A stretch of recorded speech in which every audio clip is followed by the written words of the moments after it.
नमस्कार दोस्तों, कैसे हैं आप सभी लोग। उम्मीद करती हूँ कि आप सभी लोग अच्छे हैं, स्वस्थ हैं और अपने अपने घरों में अपने अपने कामों में बहुत ज़्यादा व्यस्त हैं।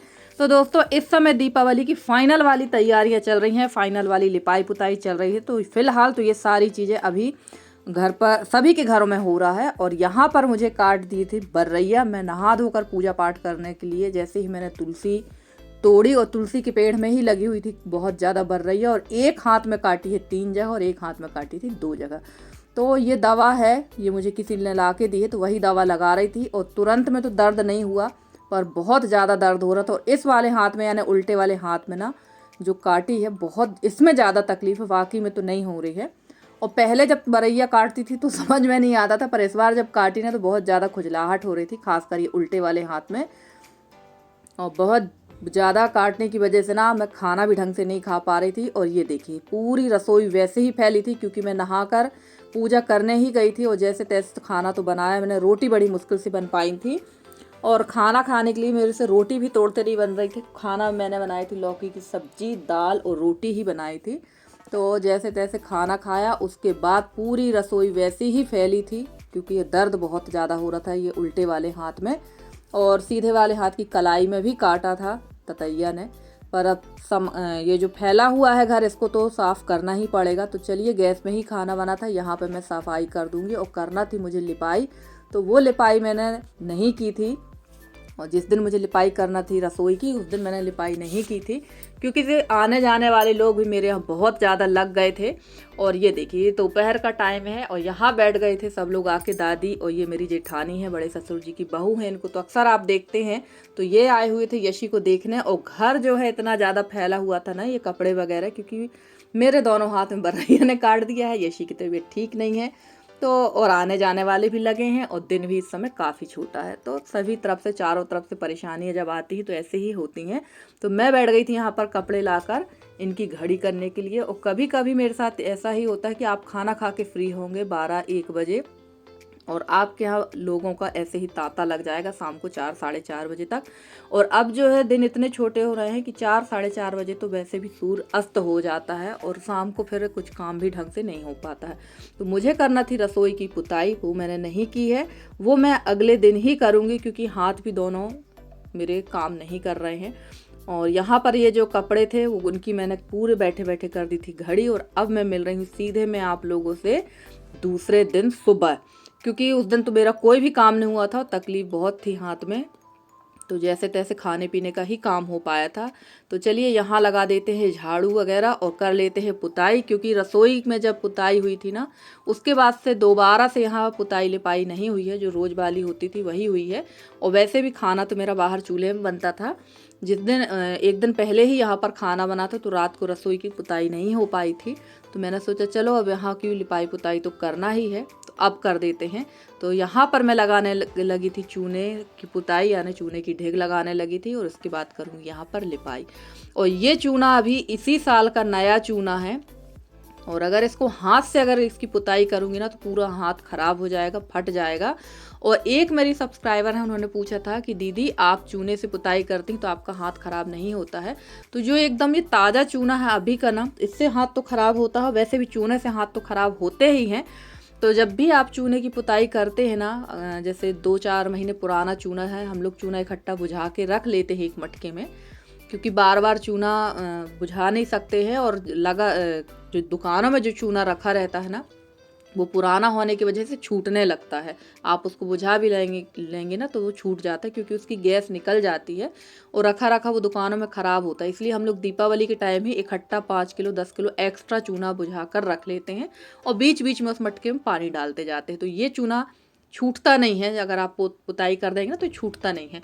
और जब भी आप चूने की पुताई करें, कभी भी करें, चूना तो अपना असर दिखाता ही है, पर ये ताज़ा चूना ज़्यादा फटता है और थोड़े दिनों का रखा चूना कम फटता है। तो जब भी आप हाथ कम फटते हैं, यानी हाथ कम फटते हैं, तो जब भी आप चूने की पुताई करें ना तो तेल लगा लीजिए या बोरो प्लस लगा लीजिए। अगर आप हाथ से कपड़े से पुताई कर रहे हैं तो आपके हाथ बिल्कुल भी नहीं फटेंगे। और अगर बोरो प्लस तेल की अपेक्षा अगर आपको जला ऑयल मिल जाए तो वो और भी अच्छा रहता है।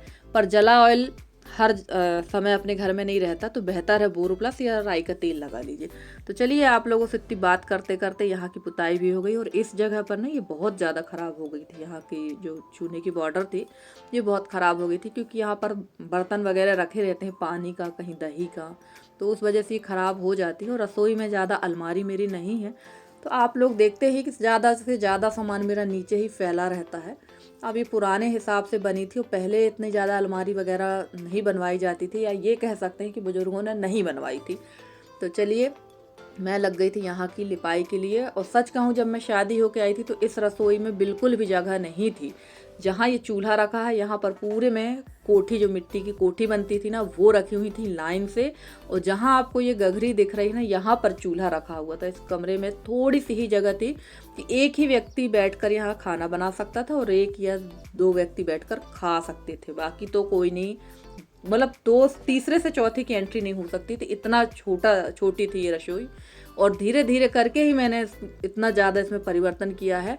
वहाँ जहाँ चूल्हा, वहाँ पर 3 से 4 कोठी लाइन से रखी हुई थी। और जहाँ पर ये कलसी, यहाँ पर एक बहुत बड़ी कोठी थी मिट्टी की, जिसको हमारे यहाँ कुठिया बोलते हैं, वो थी। तो सिर्फ पीछे जो जगह दिख रही ना आपको, फ्रिज के पास से पीछे, वो बस जगह थी। और साइड में जो ये मिट्टी की अलमारी दिख रही है बर्तन स्टैंड के बगल में, ये मिट्टी की अलमारी मैंने ही हाथ से बनाई थी। और क्योंकि बहुत ज़्यादा दिक्कत होती थी यहाँ सामान रखने की, कुछ भी सामान अगर आपको चाहिए रहता था तो दूसरे कमरे में जाना पड़ता था। तो ये मेरे हाथ की बनाई हुई मिट्टी की अलमारी है। और काफ़ी ज़्यादा इसमें रसोई में मैंने परिवर्तन किया है। परिवर्तन करने के बाद इतना स्पेस यहाँ पर हुआ है। और फ्रेंड्स, जब मैं यहाँ लिपाई कर रही थी तो लाइट गोल हो चुकी थी। और इस समय हमारे यहाँ बहुत ज़्यादा लाइट गोल हो रही है, बहुत मुश्किल से ही वीडियो बन पा रहे हैं। तो इमरजेंसी बल्ब जलाकर ही मैं यहाँ पर लिपाई कर रही थी, क्योंकि लिपाई तो करना ही थी मुझे, क्योंकि एक दिन बड़ी मुश्किल से हो पा रहा है काम। और त्यौहार भी बिल्कुल नज़दीक ही आ चुके हैं। धनतेरस यानी कहना चाहिए शुक्रवार से ही हमारे त्यौहार शुरू हो जाएंगे। तो उसके पहले ही मुझे लिपाई पुताई करना है। और अभी मुझे लिपाई करना थी आंगन की भी, तो वो सबसे लास्ट दिन हो गई और शाम हो चुकी थी। और मैं सीधे आप लोग से शाम के टाइम पे मिल रही हूँ। और ये रखा हुआ था मैदा, तो मुझे बनाना थी इसकी सलोनी। तो चलिए, सलोनी बना ही लेते हैं। और ये मैदा फ्रिज में रखा था मैंने, और काफ़ी दिनों से ये मैदा रखा हुआ था, बहुत दिनों से सोच रही थी। और जब मैं यहाँ ये बनाने बैठी ना, तो मेरा मन नहीं हो रहा था बनाने का, एकदम से मुझे रोना आ गया था, क्योंकि मुझे याद आ गई थी कक्का जी की। क्योंकि त्यौहार, ये अब त्योहारों जैसे नहीं लगते हैं।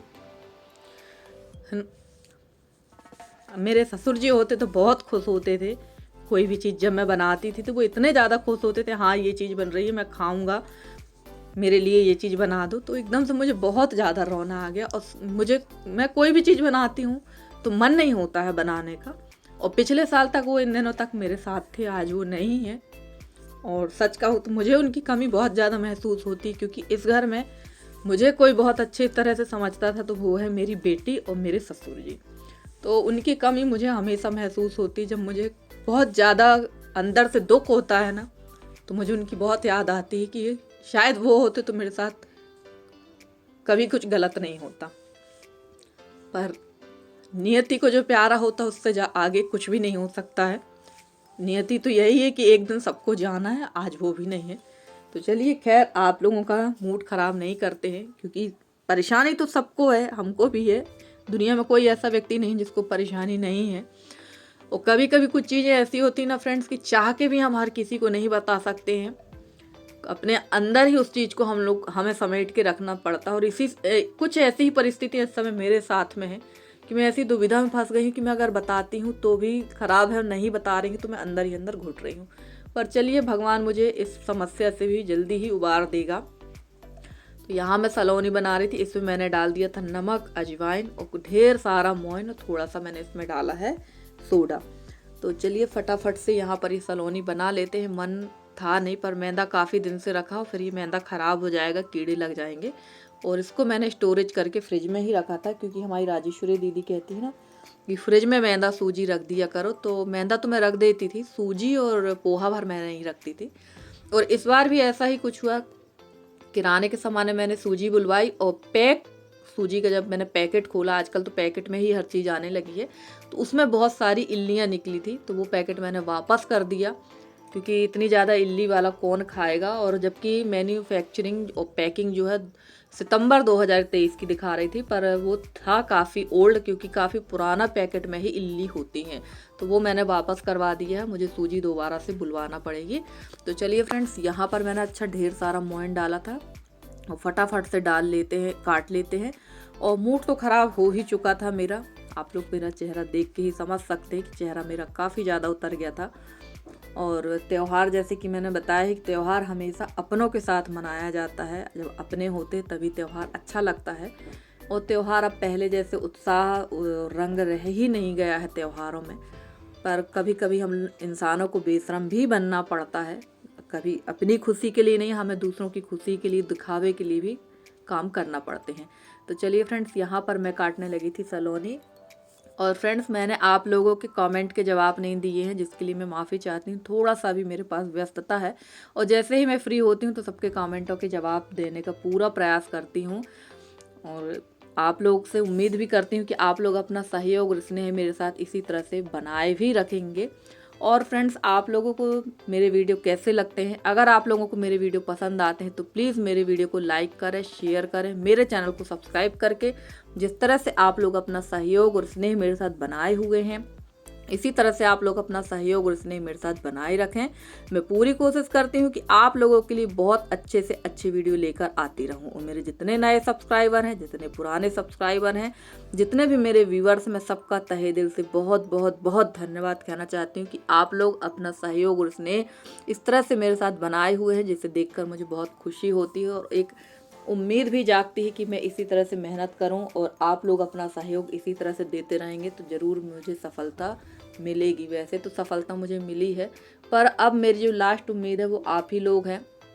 मैंने कहा ही कि मैं अपनी समस्या को आप लोग के सामने नहीं शेयर कर सकती, पर कुछ ऐसी समस्याएं होती ना जिसे हम चाह कर भी नहीं बता सकते हैं और अंदर ही अंदर घुटते हैं। और मैं आप लोग से सिर्फ एक ही रिक्वेस्ट करूँगी कि अगर आप मेरे वीडियो को ज़्यादा से ज़्यादा शेयर करेंगे, ज़्यादा से ज़्यादा लोग सब्सक्राइब करेंगे, तो मुझे एक बहुत बड़ा सहयोग मिल सकता है, जिसकी अभी फ़िलहाल मुझे बहुत ज़्यादा ज़रूरत है। तो चलिए फ्रेंड्स, यहाँ पर मैंने रख दिया था सरसों का तेल, और सरसों के तेल की वजह से थोड़ा सा पीलापन सा दिख रहा है। और देखिए, जहाँ पर बर्रैया ने काटा था वहाँ पर मैंने दवाई छुड़ा ली थी जब मैं इस मैदा को गूँथ रही थी, और यहाँ होने लगी थी बहुत ज़्यादा खुजलाहट हो रही थी, बहुत ही ज़्यादा। और बर्रैया काटने में इतनी खुजलाहट होती है, मुझे समझ में पहली बार आया है। और बाकी जगह का जो दवाई लगाने से तो ठीक हो गया था, पर पता नहीं क्यों लेफ्ट हैंड का बिल्कुल भी ठीक नहीं हो रहा था, सूजन बहुत ज़्यादा है। तो इसमें फिर से दवाई लगाऊंगी। जब तक दवाई लगी रहती है तो खुजलाहट नहीं होती, उसके बाद होने लगती है इसमें बहुत तेज़ी की खुजलाहट। और राई तेल में सेकने की वजह से ना थोड़ा सा इसका कलर पीला दिख रहा है। जो लोग राई का तेल यानी सरसों का तेल यूज करते हैं वो लोग समझ सकते हैं, पर टेस्ट में और कलर में जाएंगे ना तो स्वास्थ्य जा रहा है, इसलिए हम लोगों ने अब यही तेल यूज़ करना शुरू कर दिया और प्रॉपर अब यही तेल खाएंगे। और फ्रेंड्स, अगर आज का वीडियो आप लोगों को अच्छा लगा हो तो प्लीज़ वीडियो को लाइक कर दीजिएगा। चैनल में अगर नए हैं तो चैनल को सब्सक्राइब कर दीजिएगा, और अपना प्यारा सा सहयोग हमारे साथ इसी तरह से बनाए रखिएगा। और मैं आप लोगों के लिए इसी तरह अच्छे अच्छे से वीडियो लेकर आप लोग के सामने आती रहूँगी। तो चलिए फ्रेंड्स, यहाँ तो सीख चुकी हैं हमारी सलोनी, और फिर से बाहर कोई आ चुका था तो मुझे वहाँ भी जाकर बैठना था। तो चलिए फ्रेंड्स, मिलते हैं आपसे अगले वीडियो में। तब तक के लिए दीजिए मुझे इजाज़त। Bye bye and take care.